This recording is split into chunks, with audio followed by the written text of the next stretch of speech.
হ্যাঁ, আপাতত কনস্টিটিউশন নিয়ে একটা মাথা ঘামাই। হ্যাঁ, তাহলে 179 দিন পর্যন্ত তারা যাইতে পারে কমফোর্টেবলি। আচ্ছা, প্রথম 6 মাস তাদের কেটে যাবে যদি এইভাবে হয়। আচ্ছা, উল্টাভাবে যদি আসি, ধরেন আমরা একাডেমিক ডিসকাশন, এটা কোনো ইয়ে না, কেন কারো বিরুদ্ধে পক্ষে বিপক্ষে না। নির্বাচনটা হয়ে গেল, নির্বাচন হয়ে যাওয়ার পর সংসদ সদস্য হইল, একই সময়ে কিন্তু অলিখিতভাবে আপনি গণভোট যেহেতু আনছেন, তাইলে এরা গণপরিষদের লোকও হয়। হ্যাঁ, ন্যাচারালি। এখন গণপরিষদের লোক যদি হয় আর সংসদ নির্বাচন যদি হয়ে গেল, তাহলে ও কিভাবে নেবেন? প্যারালাল, একই সাথে দুইটা, তা আমি গণপরিষদের সদস্য হিসাবে এবং সংসদ সদস্য হিসাবে? নিশ্চয়ই না, আমি জানি না। এই জটিলতাটা কিন্তু আসবে। যদি ধরে নিলাম সংসদ সদস্য হিসাবে নিল, তাহলে কেউ প্রধানমন্ত্রী হবে? হ্যাঁ, তা তো হবেই। প্রধানমন্ত্রী যদি হয়ে যান, সেই প্রধানমন্ত্রী চলবে কি হিসাবে? কোন সংবিধান দিয়ে চলবে? মানে যে সংবিধান চালু আছে সেই সংবিধান চালু নাই তো। কেন আমি বলি, আমরা একাডেমিক, মানে এখানে লড়াই করতে আসিনি। কেউ যদি কোর্টে যায় গিয়ে বলে কোন সংবিধান চালু আছে, আমি সেটাই বলতেছি। ধরেন যে সংবিধানটা আছে আমরা বলতেছি, ওটাই তো ইনফ্যাক্ট 90 দিনের মধ্যে নির্বাচন করার কথা সংসদে। না, যেটা ব্যবহার হয় সেটা হলো কি, যে পার্টটা সচল সেটা তো আপনি করতেই পারেন, কিন্তু যে পার্টটা অচল, এই যে 90 দিন অচল তো তারা ইচ্ছাকৃতভাবে করেছে, এটা অচল ছিল না। না, যেই করুক, কেউ তো আইন দিয়ে অচল করে না। না, অচল তো হয়ে গেছে। অচল যখন হয়ে গেছে, তখন আমার কাছে ব্যক্তিগতভাবে যেটা মনে হয়, এইটা একটা জটিলতা হবে। আচ্ছা, সুতরাং আমি মনে করি যদি যেই নির্বাচিত হোক, স্পিকারও তো নাই, শপথ কে নেওয়া হবে? এটা আবার আইন উপদেষ্টা বলেছে, না, সেটা আবার সেটেল হয়েছে এবং ওটা করা যায়, সেটা প্রধান নির্বাচন কমিশনার। অত কিছু বাঁচলে তো ওইটাও হবে না। তো আমার কাছে যেটা ব্যক্তিগতভাবে মনে হয়, যে যদি আমরা এটাকে টিকাইতে চাই, নির্বাচনটাকে সুন্দরভাবে, তাইলে 180 দিনের চিন্তা না করে খুব দ্রুত গণপরিষদের সদস্য হিসেবে বা সংবিধান সংস্কার পরিষদের ইয়ে হিসাবে কইরা, আমার কাছে মনে হয় ওটাকে করে তারপরে সংসদে ঢুকে গেলে হয়। তা নাহলে আপনি 180 দিন যে চলবে, এই 180 দিন তাহলে উচ্চকক্ষ থাকবে না, নিম্নকক্ষ থাকবে না, মানে বিষয়টা কেমন একটা জটিল। যখন এই যে অটোমেটিক এই সংবিধান চালু হয়ে যাবে বলা হয়েছে, তখন তো উচ্চকক্ষ আসলে থাকছে না। অটোমেটিক কোন সংবিধানটা চালু হবে? আমার প্রশ্ন তো ওইখানে। ওই যে জুলাই সনদ, যেটা কি যুক্ত হয়ে যাবে আগের সংবিধানের সঙ্গে, নিজে নিজে হেঁটে হেঁটে পাপা। না, জুলাই ঘোষণাপত্র, যেটা জুলাই ঘোষণাপত্র তো জুলাই সনদ না। জুলাই সনদ তো গণভোটের সাথে রিলেটেড। হ্যাঁ, তো সেটা নিজে নিজে কার্যকর হয়ে যাবে না গণভোটে হ্যাঁ হওয়ার পরে? তো একই 180 দিনের পরে, 180 দিনের পরে নিজে নিজে কার্যকর হবে কেমনে? তাহলে জানতে পারি না আলী রিয়াজ সাহেব কোথায় ভোট দিয়েছেন, আপনি কি জানেন? আমি আপনার সাথে একমত যে এই জটিলতা তারা তৈরি করছে। আলী রিয়াজ আমি ধরে নিলাম ভোট দিয়েছেন, আপনি জানেন? আমি অনেকে নিউজই পাইছি, কিন্তু আলী রিয়াজ সাহেব কোথায় ভোট দিছে এটা আমি। উনি কি গুপ্ত ভাবে ভোট দিলেন, কেউ দেখলো না? না, ওটা জানতে পারি নাই। এখন উনি দিচ্ছেন কি দেন নাই। আবার উনি আমাদের সবাইকে হ্যাঁ ভোট দিতে বলেছেন, হ্যাঁ ভোট দিলে কি হবে সেটা বলেছেন, সংবিধান কি হওয়া উচিত সেটা বলেছেন, কমিশন লিড করেছেন, একজন উপদেষ্টাও বটে, এবং আমরা শুনেছি তিনি দ্বৈত নাগরিক। তাহলে সরকার তো প্রচার করবে আমার বিবেচনায় তার এটা, কারণ যেহেতু সরকার তো হ্যাঁ পক্ষে, তাহলে হ্যাঁ তো জিতবে। হ্যাঁ যদি, কেন আমি বলি সরকার হ্যাঁ পক্ষে কেন? যেনই হোক, সরকার যেদিকে থাকে সেদিক তো জিতে। কি হয়ে জিতবে? ভোট সরকার দিবে না ভোটাররা দিবে? ও, আপনার ধারণা এই সরকার বা রাজ্জাকির, আমি বলতে তুষার হইল পলিটিশিয়ান, আমি হইলাম প্রশাসন, আমাদের দুইজনের সহযোগিতা উনি এই গত 17 মাস যাবত প্রপারলি পাইছে কিনা? উনি কি চাইছিল? আমার সন্দেহ। উনি কি চেয়েছেন? তা উনি চেয়েছেন কবে?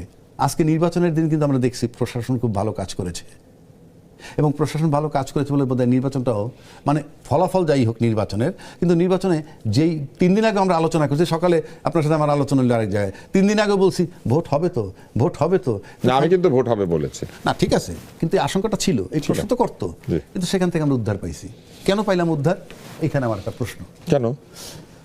আমার যেটা ব্যক্তিগত ধারণা সেটা বলছি, ইউনূস সাহেব খুব কঠিনভাবে আমরা এটারে নিয়ন্ত্রণ করব এসব বলছে। তো আমার কাছে মনে হয় যখন চূড়ান্ত হয়েছে যে ইউনূস সাহেব চলে যাবে, যেহেতু ইউনূস সাহেব চলে যাবে, এবং এইটা আমি আরও একটু রিপিট, চলে যাবে কোথায়, চলে যাবেন উনি সেটা পরের।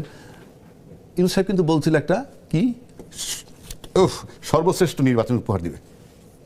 আমি কিন্তু টিভিতে বলছিলাম উনি সবচেয়ে নিকৃষ্ট নির্বাচন দিবেন, এটা আমি বলছিলাম। কেন বলছিলাম? প্রশাসনের করুণ দশা দেখে, অর্থাৎ কোন অ্যাঙ্গেলে কি হিসাব করে বলছেন। উনি জানতেন যে ওনাকে পছন্দ করে না, ওনাকে কোঅপারেট করে না, ওনাকে এই টিভি মাধ্যম, মানে উনি যাতে যায় সেজন্য নির্বাচনটা ভালোভাবে করে দিবেন। ইয়েস, না সেটা না, উনি চলে যাবে নিশ্চিত হওয়ার পর প্রশাসন কোঅপারেট করছে, হ্যাঁ, যে প্রশাসন কোঅপারেট করছে এবং সে কমফোর্টেবল, মানে নির্বাচনটাকে কমফোর্টেবল করছে। তা না হইলে এই প্রশাসন যে অবস্থায় আমরা আলোচনা করছি তাতে নির্বাচনটাকে এত স্মুথলি শেষ করতে পারলে বাকি 17 মাস তো আরও স্মুথলি হইতে পারতো।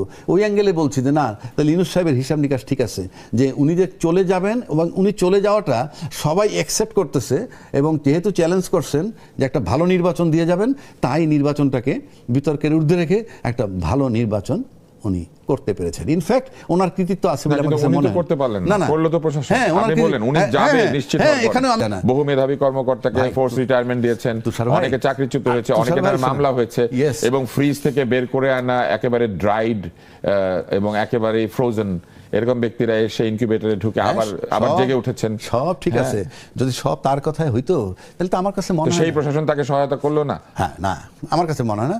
এবং অনেকে ডেকে এনে প্রমোশন দিয়ে তাদের পেনশন ভাতা সব বাড়িয়ে দিয়েছেন। দিছে, ওই যে বেতনও তো বাড়াইছে। হ্যাঁ, বেতন বাড়িয়ে দিয়েছেন, তারপরেও তার উনি জেল, মানে উনি চলে গেলে খুশি হবে? উনি তো ডিটারমাইন্ড, উনি চলে যাবেন। এই চলে যাওয়াটা যখন এনশিওর হইছে সে কারণে নির্বাচনটা। কিন্তু উনি চলে যাচ্ছেন কেন? না, উনি তো চলে যাবেনি, উনি তো বলছেনই, উনি তো বর্ডার লাইন বহু আগে দিচ্ছেন। অল্প সংস্কার ডিসেম্বরে যাবেন, বেশি হলে জুন 26-এ যাবেন, কিন্তু শেষ পর্যন্ত একটা মাঝামাঝি জায়গায় আসছে ফেব্রুয়ারিতে, চলে যাবেন। আচ্ছা, এখন চলে যাওয়ার পরে কি হবে? এইটা চলে যাওয়ার পরে যদি আপনি ধরেন, আপনি প্রথমে 6 মাসের জটিলতার কথা বলেছেন, এরপরে কি হবে? আমি একটু ভিন্ন, সরকার কি করবে, এই পরবর্তী সরকারের কি করা উচিত? সেটাই বলতেছি। আমি ব্যক্তিগত অনেকগুলো জটিলতা দেখতেছি। ধরেন আওয়ামী লীগের ভাষায় তারা ইনক্লুসিভ নির্বাচনে শরিক হইতে পারে নাই, তাদের বিরাট একটা অংশ আছে আওয়ামী লীগের ভাষায়। এবং আপনার যদি ইয়ের দিকে তাকাই, আমি আব্দুল মোমেন, উনি নিজে বলছেন 8 মাস পরে পালাইছেন, মানে বের হয়েছেন দেশ থেকে। সেখানে উনি প্রশাসনের সহযোগিতা নিয়ে বের হয়েছেন। আর একটু পিছিয়ে যদি যাই, যারা বের হবে তাদেরকে তো কারো না কারো সহযোগিতা লাগবে। সেটা ঠিক আছে, বর্ডার পার হচ্ছে, এয়ারপোর্ট পার হচ্ছে, ইমিগ্রেশন পার হচ্ছে, সব ঠিক আছে, প্রশাসনের সহযোগিতা ছাড়া এটা হয় না। সেটা হচ্ছে মেইন আলোচনা না। মেইন আলোচনা যে কী হবে পরবর্তীতে। আপনি কি মনে আছে যে আওয়ামী লীগ নিষিদ্ধ করার একটা কথা বলছিল ছাত্ররা? হ্যাঁ, স্থগিত হয়েছে। না, নিষিদ্ধ, দলটাকে নিষিদ্ধ করার কথা বলা হয়েছিল। সেই দলটাকে কিন্তু নিষিদ্ধ করা যায় নাই। কেউ কেউ বলছেন, রাজনৈতিক দলই বলছে যে এভাবে নির্বাহী আদেশে দল নিষিদ্ধ করার পক্ষপাতী আমরা না, জনগণ চাইলে সেটা হবে অন্য, মানে লিগ্যাল পদ্ধতিতে, এটা বলছে। এটার অর্থ কিন্তু আপনার যৌক্তিকভাবে যদি বলেন, আইনগতভাবে বলছে ঠিক আছে, কিন্তু বন্ধ তো আর কোনো রাজনৈতিক দলে করতো না, বন্ধটা করতো কিন্তু এই সরকার। নিষিদ্ধ কিন্তু তারপরেও যেটা আইনি প্রসেসের মধ্যে হয় না, সেটা তো চ্যালেঞ্জ করা যায়। সেটাই বলতেছি আমি। নিষিদ্ধ যদি করতো তাহলে তো আমার উপরে বর্তাইতো না, আমি তো একটা দল, বর্তাইতো তো সরকারের উপর। কিন্তু আমি যখন এটাকে রাজি হলাম না, তখন কি হইল, একটা মধ্যবর্তী জায়গায় সরকার গেল। সেটা কি, দল নিষিদ্ধ করলাম না, এতে খুশি থাকলো বড় দল, আর কার্যক্রম স্থগিত রাখলাম, তাতে খুশি হইল যারা আপত্তি করছিল, এনসিপি। একটা মাঝামাঝি জায়গায় গেছে। এখন প্রবলেমটা কোন জায়গায়? প্রবলেমটা কিন্তু অলরেডি আব্দুল মোমেন সাহেব বলছে, আমাদের মতো এত বড় একটা দলকে বাইরে রেখে, ভোটের বাইরে রেখে নির্বাচন করলে সেটা ইনক্লুসিভ নির্বাচন হবে না, এবং আমরা সেটা মেনে নিব না।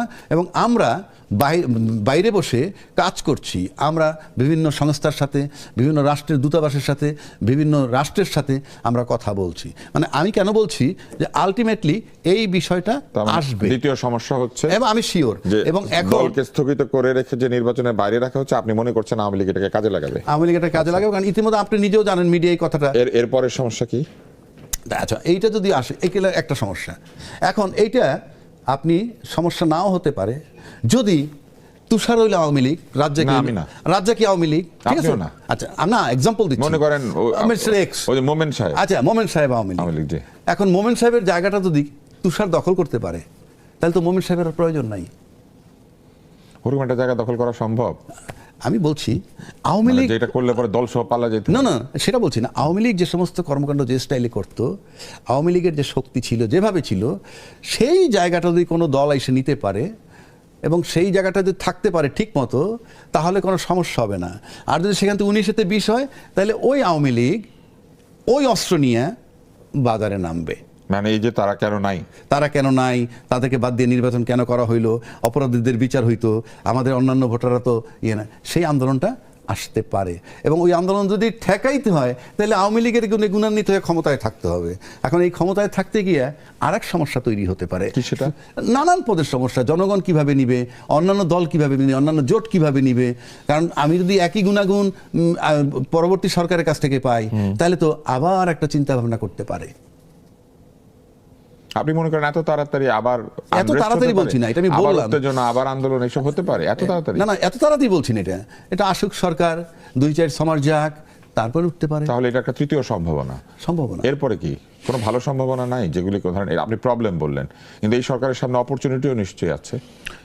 না, আমরা জনগণ যেটা চায়, সামনে যে সরকার আসবে সে কিন্তু জনগণের এই মুহূর্তে যে চাওয়া পাওয়া, সেই ব্যাপারে সুস্পষ্টভাবে কেউ কি কিছু বলেছে কিনা আমার জানা নাই। যেমন বিডিআর হত্যার বিচার হবে কিনা, রোহিঙ্গা প্রত্যাবাসন করব, রোহিঙ্গা ফেরত পাঠাবো, তারপরে আরও যদি বলি শাপলা চত্বরের হত্যার বিচার, আয়নাঘরের বিচার, সুস্পষ্টভাবে কেউ কিছু বলেননি, একেবারেই বলেননি। বলছেন যে ডেভেলপমেন্ট ওয়ার্ক করতে গিয়ে দুর্নীতি করেছেন। হ্যাঁ, ফাইন, দুর্নীতি হয়েছে, এটা কিন্তু মাঠ পর্যায়ের কর্মীও জানে। কিন্তু এই মেগা প্রজেক্ট করতে গিয়ে যে মেগা দুর্নীতি হয়েছে সেটার বিচার আমরা করব, কথার কথা বলছি, এটা কিন্তু কেউ বলেননি। কিংবা চাঁদাবাজি নিয়ে কথা উঠছে, ফ্রম ডে ওয়ান চাঁদাবাজি বন্ধ থাকবে, এটা বলেনি। মানে এই কথাগুলো আমি প্রত্যাশা করছিলাম, কিন্তু বলেনি। আমি জানি না কি হবে। আপনি জানেনই না কি হবে? কি হবে জানি না তো সামনে। আচ্ছা, এবার আমাকে আরেকটা জিনিস বলেন, যে এই যে তরুণদের রাজনীতির ভবিষ্যৎ আপনি কি দেখছেন? কারণ তরুণরা তো শেষ পর্যন্ত এককভাবে দাঁড়াতে পারলো না, মানুষের কাছে এককভাবে আসতে পারলো না। তারা এক ধরনের রাজনৈতিক সমঝোতা করলো, যেখানে আদর্শের চাইতে ভোটের আসন বড় হয়েছে। তাদেরই বা কি হবে? শুনেন, আমরা যাদের কাছ থেকে আদর্শের আশা করি তারা কাদের সন্তান? আমাদেরই। আমাদের সন্তান, আমাদের না নাতি আমাদের। তা খাচ্ছ তো আমগুলোই পাইব। সুতরাং আমরা কি করছি? আমরা একবার কমু আপনার রাজাকার, আবার আপনার নিয়ে আন্দোলন করব, একবার করবো রাজাকার, আবার আপনার নিয়ে মন্ত্রী পরিষদে ঠাই দিব। এরা তো ভাই আমাদের সন্তান। আপনি কেন এত বেশি আশা করেন? 1 2 নম্বর, 1.5 বছরে একটা অত বড় অভ্যুত্থানের ঘটনার পর একটা পার্টি দাঁড়ায় যাইয়া 300 আসনে নমিনেশন দিয়া দেশ গঠন করে ফেলবে, এটা কি সুস্থ চিন্তা না অসুস্থ না, চিন্তা? কিন্তু দেশের 4 কোটি ভোটার তাদের সাথে আছে, বহু বয়স্ক মানুষও তাদের সমর্থন করছে। এই যে বিভিন্ন আসনের ফলাফল আসছে, সেখানেও কিছু কিছু আসনে তারা এগিয়ে আছেন।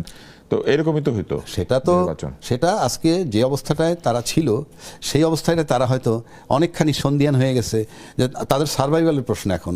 তারা বুঝতেছে জুলাই চেতনার পক্ষে কারা, জুলাই চেতনার বিপক্ষে কারা। আপনি যদি আমাকে প্রশ্ন করেন আমি উত্তর দিতে পারবো না, বাট তারা যদি ধারণা করে থাকে জুলাই চেতনার পক্ষে কে, জুলাই চেতনার বিপক্ষে কে, হ্যাঁ, সেক্ষেত্রে তারা যেহেতু অ্যাকোমোডেট করে নাই, তারা ছিল ফ্লোটিং, তারা ছিল গার্জিয়ানলেস বলতে গেলে। তাদের যে বয়স, তাদের সেই অভিজ্ঞতা নাই। কারণ তাদের, আমার কাছে মনে হয় মাস্টার প্ল্যানে এটা ছিল না যে শেখ হাসিনাকে আমরা বিদায় দিলে তার পরবর্তী অধ্যায়ে আমাদের কাজটা কি হবে। মাস্টার প্ল্যান কি ছিল? এই হোমওয়ার্কটা বোধহয় আমার মনে হয় ছিল না এদের। অন্য কোনো হোমওয়ার্ক ছিল? আমার কাছে মনে হয় না। এই যার জন্য তারা বেকায়দায় পড়ছে। কিন্তু তারা কিন্তু দাবি করেছেন তাদের হোমওয়ার্ক ছিল, এবং হোমওয়ার্কের ভিত্তিতেই তারা তাদের প্রধান উপদেষ্টাকে নিয়োগ দিয়েছিল। তাদের হোমওয়ার্কটা হয়তো তারা কিন্তু নির্বাচন করলেন তাদের নিয়োগকৃত প্রধান উপদেষ্টার আন্ডারে। না, এটা আবার তাদের নিয়োগকৃত প্রধান উপদেষ্টা বলেছেন না যে তরুণরা আমাকে নিয়োগ দিয়েছে, তারা আমার নিয়োগ করতে। তারা বলছে ছাত্ররা নিয়োগ দিয়েছে। না, তারা বলেও ঠিক আছে, তারাই প্রস্তাব করেছে, ঠিক আছে। অনেকে দ্বিমত পোষণ করেছিল, কিন্তু তারাই চাপ দিয়েছে। তারা তাদের স্মৃতি কথা যখন শেয়ার করেছে, তখন তারা বলেছে প্রধান উপদেষ্টা এবং উপদেষ্টা পরিষদ তৈরি করার ক্ষেত্রে তাদের কিছু মতামত ছিল, এবং তার মধ্যে প্রধান উপদেষ্টার বিষয়টি তাদের সিলেকশন। না, সে তো ঠিকই আছে। তাহলে তো তারা প্রধান উপদেষ্টা নিয়োগকর্তা, এবং নিয়োগকর্তার অধীনেই তারা প্রধান উপদেষ্টা বলেছে নিয়োগকর্তা, কিন্তু আলটিমেটলি তো আমরা বঙ্গভবনে বসাইয়া দলমত নির্বিশেষে সবাই তাকে নিয়োগ দিয়েছি। ওটা ছাত্ররা বলেছে, কিন্তু অফিসিয়াল নিয়োগ কিন্তু আমরা সবাই দিয়েছি। সেটা যে সংবিধানের অধীনে, আপনি আবার বলছেন যে সেই সংবিধান, এইবার আসেন, সেই সংবিধান কাজ করে না। রাখেন, সেটা বলছি। যে সংবিধানের কথা বলছেন, ইউনূস সাহেব যখন শপথ নিচ্ছেন তখন কি বলছেন? আমি অন্তর্বর্তীকালীন সরকারের প্রধান উপদেষ্টা হিসাবে শপথ করিতেছি, যে প্রধানমন্ত্রী হিসাবে বলেন নাই, অন্তর্বর্তীকালীন। তো অন্তর্বর্তীকালীন সরকার প্রধান হিসেবে যে উনি ওত নিলেন, সংবিধানে তো অন্তর্বর্তীকালীন সরকার নাই, কাজেই উনি ওত নিচ্ছেন অন্তর্বর্তীকালীন সরকার হিসেবে। এরপরে বলছে সংবিধান সমুন্নত রাখবো। কোন সংবিধান? যেটা আছে না, সংবিধান উনি পেলেন কোথায়? না, সংবিধান আমার মাথায়, আমি তো অন্তর্বর্তীকালীন সরকারের প্রধান উপদেষ্টা। তাই তো ফেব্রুয়ারিতে নির্বাচন যে হচ্ছে, সংবিধানটা কোথায়? অ্যাকশনে এই যে ফেব্রুয়ারি 26-এ যে নির্বাচনটা হইল, এই যে এইটা কোন সংবিধানে হইল? আগের সংবিধানে সেই সুযোগ নাই। আচ্ছা, কাজেই ওনার সংবিধানই হয়েছে। এখন যদি বলেন যে হ্যাঁ ওনার সংবিধানে জানাচ্ছেন উনি ক্ষমতা হস্তান্তর করে দিয়ে চলে যাক, সেটাও পারে। কি হবে দেশের তা আমি জানি না। কি হবে আপনি এখনো নিশ্চিত না?